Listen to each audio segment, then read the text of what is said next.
Father, the father of the city, Honorable Jose Joe Relampagos.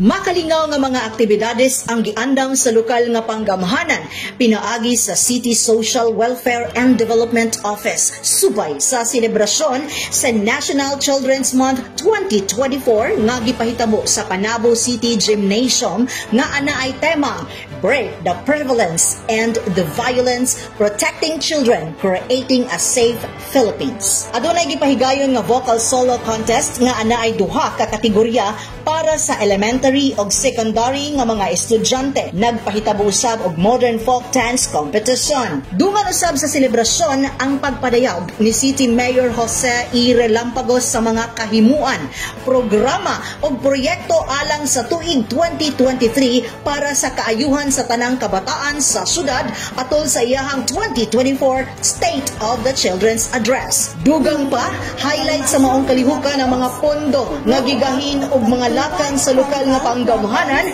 ubos sa administrasyon ni Mayor Joe sa tuig aron sa pagmugda og mga inisyatibo o programa nga makatabang og makapalambo sa kaugmaon sa mga kabataan.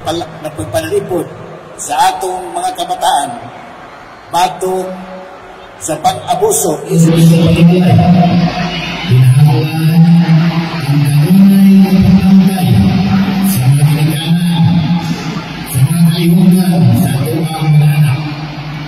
Importante na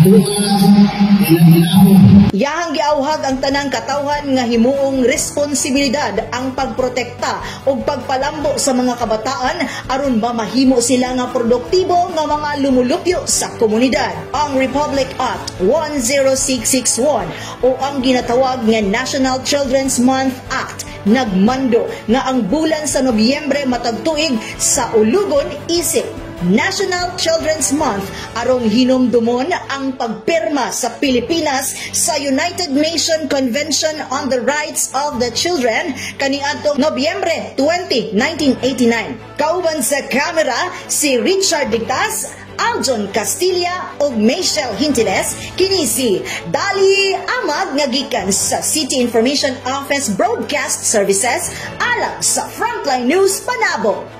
Importante, informed.